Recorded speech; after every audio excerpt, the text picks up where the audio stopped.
നമസ്കാരം. ഞാൻ professor doctor K V Pillai, director Keshava holistic medical centre, Chinmaya lane, behind Ayurveda college, Thiruvananthapuram 1. ഇപ്പോൾ ഞാൻ നേരത്തെ ഉള്ള എപ്പിസോഡുകളിൽ ഹാർട്ടിനെ പറ്റി പറഞ്ഞു. ഇനി നമുക്ക് പ്രധാനമായിട്ട് പറയാനുള്ളത് ഈ ഗ്യാസ്ട്രോ എൻട്രോളജി.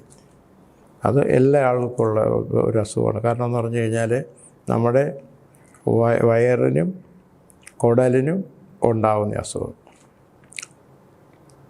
അപ്പോൾ നമ്മൾ നിസ്സാരമൊന്നും കളയാൻ പാടില്ല. കാരണം നമ്മുടെ ഒരു ആഹാരം എന്ന് പറഞ്ഞാൽ നമ്മുടെ ഫ്യൂവലാണ്.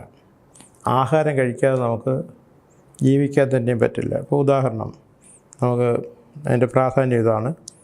ഓക്സിജൻ, അതായത് പ്രാണവായു ഇല്ല നമുക്ക് മിനിറ്റുകളോളം ജീവിക്കാൻ ഒക്കത്തില്ല. വെള്ളം ഇല്ലാതെ ഏകദേശം നമുക്ക് ഡീഹൈഡ്രേഷനൊക്കെ വന്നിട്ടൊരു 1 മാസം വരെ ജീവിക്കാം. ഏകദേശം ഒരു 3 to 6 months സ്റ്റാർവേഷനും ആവാം. അത് കഴിഞ്ഞാൽ നമ്മൾ മരണപ്പെട്ടു പോകും. അപ്പം അത് നമുക്ക് അത്രയും പ്രാധാന്യമാണ് നമുക്ക് ഡൈജഷൻ. ഈ അതായത് ഡൈജസ്റ്റീവ് സിസ്റ്റം, ദഹനേന്ദ്രിയം എന്ന് പറയുമ്പോഴത്തേക്ക് നമ്മുടെ എല്ലാ ഫങ്ഷനും അത് എനർജി കൊടുക്കുന്നതാണ്. നമ്മൾ കഴിക്കുന്ന ആഹാരമെല്ലാം നമ്മുടെ ആമാശയത്തിൽ കൂടെ വന്നിട്ട് ചെറുകുടലിൽ വന്ന് ദഹനമൊക്കെ കഴിഞ്ഞിട്ട് ചെറുകുടലിൽ നിന്ന് വൈറ്റമിൻസ് ഇതെല്ലാം അബ്സോർവ് ചെയ്യും. പിന്നെ അത് കഴിഞ്ഞിട്ട് വൻകുടലിൽ പോയിട്ട് ഡംപ് ചെയ്തിട്ട് ഇതെല്ലാം മലമായിട്ട് വെളിയിൽ പോകും. അപ്പോൾ ഇതിന് നമുക്ക് ഈ പല ആളുകൾക്കും പല രീതിയിലാണ് ഗ്യാസ്ട്രോ എൻട്രോളജിയുടെ സോക്കേട് വരുന്നത്. ഒന്ന്, ചില ആൾക്ക് ഇതിൻ്റെ ഡിസോർഡർ കൊണ്ട് ലിവർ പ്രോബ്ലം ഉണ്ടാവാം. അപ്പോൾ ലിവർ എന്ന് പറയുമ്പോഴത്തേക്ക് മഞ്ഞപ്പിത്തം ഉണ്ടാവും, ഗോൾ ബ്ലാഡറിന് പ്രോബ്ലം ഉണ്ടാവാം. അങ്ങനെ മിക്കവാറുമുള്ള എല്ലാ അബ്ഡോമിനൽ അസുഖങ്ങൾക്കും പ്രോബ്ലം ഉണ്ട്. അപ്പോൾ ഉദാഹരണം, ലിവർ, പാങ്ക്രിയാസ്, അതുപോലെ വൻകുടൽ, ചെറുകുടൽ, ഈ മലദ്വാരം, ഈ സ്ഥലങ്ങളിലെല്ലാം ഓരോരോ സോക്കേട്, അതായത് ക്യാൻസർ വരാൻ സാധ്യതയുള്ള അവയവങ്ങളാണിത്. അപ്പോൾ നമ്മൾ ഇതിനെ എങ്ങനെ നമുക്ക് പരിപാലിക്കാം? ഇപ്പോൾ ഉദാഹരണം, ഈ മലബന്ധം, അതായത് മലബന്ധം എന്ന് പറഞ്ഞാൽ നമ്മൾ നിസ്സാരമായിട്ട് കണക്കാക്കാൻ പാടില്ല. അതേസമയം ഡോക്ടേഴ്സ് വലിയ പ്രാധാന്യമൊന്നും കൊടുത്തില്ല. അവർ പറയും ഇപ്പോൾ ഒരു 2-3 ദിവസം മലം പോയില്ലെങ്കിലും കുഴപ്പമൊന്നുമില്ല. എന്നാൽ അങ്ങനെയല്ല. നമ്മുടെ ഒരു സ്വീജ് സിസ്റ്റമാണ്. അപ്പോൾ നമ്മൾ സ്വീജിൽ ഏതെങ്കിലും കക്കൂസിൽ ഏതെങ്കിലും അടഞ്ഞു കഴിഞ്ഞാൽ പിന്നെ വെള്ളം പോകുമോ? അതുപോലെയാണ് ഇതിൽ കുടലിൽ അടഞ്ഞു കഴിഞ്ഞാൽ പിന്നെ നമ്മുടെ സ്വീജ് സിസ്റ്റം, ക്ലീനിങ് സിസ്റ്റം കംപ്ലീറ്റ് നിലച്ചിരിക്കുകയാണ്. അപ്പോൾ എന്ന് പറഞ്ഞു കഴിഞ്ഞാൽ യാതൊരു കാരണവശാലും നമുക്ക് മലബന്ധം വരാൻ പാടില്ല. അതായത് ഇതെല്ലാം വരുന്നതിൻ്റെ എന്ന് പറഞ്ഞു കഴിഞ്ഞാൽ എൻഡ് റിസൾട്ട് എന്ന് പറഞ്ഞാൽ വൻകുടലാണ്. അപ്പോൾ ഈ വൻകുടലിൽ തന്നെ ആരും അത്ര പ്രാധാന്യം കൊടുക്കാറില്ല.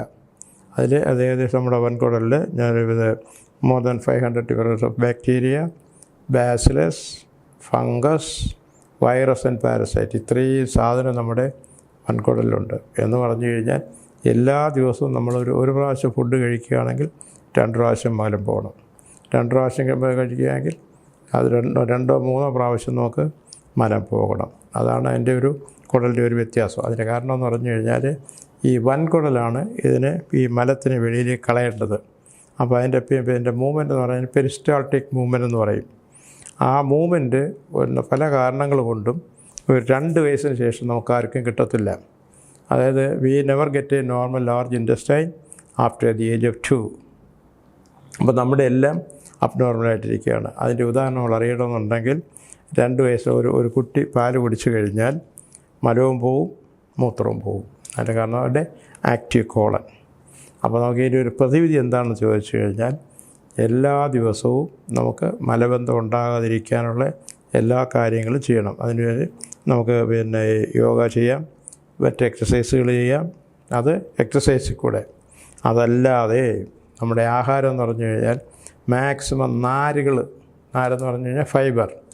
ഇപ്പോൾ നമ്മൾ കഴിക്കുന്ന ആഹാരത്തിൽ മിക്കവാറുമുള്ള ഇപ്പോൾ ആളുകളെല്ലാം നോൺ വെജിയാണ്. ഇപ്പം നോൺ വെജിലൊന്നും ഫൈബർ ഇല്ല. അപ്പോൾ അതിന് പകരം നമ്മൾ കഴിക്കുന്ന ഈ കിഴങ്ങ് വർഗ്ഗങ്ങൾ, ഇപ്പോൾ ഉദാഹരണം ഈ മധുരക്കിഴങ്ങ്, അത് എല്ലാ പേഷ്യൻസും ഉപയോഗിക്കാം. ഹാർട്ട് പേഷ്യൻ്റ് ഉപയോഗിക്കാം, ഡയബറ്റീസ് പേഷ്യൻ്റ് എല്ലാവർക്കും ഉപയോഗിക്കാം. അതുള്ള കിഴങ്ങ് വർഗ്ഗം. അതുപോലെ തന്നെ ഈ തവിടുള്ള അരി അല്ലെങ്കിൽ തവിട്, ഗോതമ്പിൻ്റെ ആയാലും അരിയുടെ ആയാലും, അതുപോലെ ഫൈബറുള്ള ഏത് സാധനം, വെജിറ്റബിൾസ് എല്ലാ വെജിറ്റബിൾസിലും ഫൈബറുണ്ട്. അപ്പോൾ നമ്മുടെ ഒരു ഫുഡൊക്കെ ഫുഡിൽ എല്ലാം നമുക്ക് വെജിറ്റേറിയൻ ഉൾപ്പെടുത്തണം. ഞാൻ ഇത്രയും പറഞ്ഞുകൊണ്ട് ഇതേപ്പറ്റി നിർത്തുന്നു. ഇതിനെപ്പറ്റി കൂടുതൽ അറിയുന്നതിന് വൈകിട്ട് ഒരു 7 മണിക്ക് ശേഷം നിങ്ങൾക്ക് എന്നെ കോൺടാക്റ്റ് ചെയ്യാവുന്നതാണ്.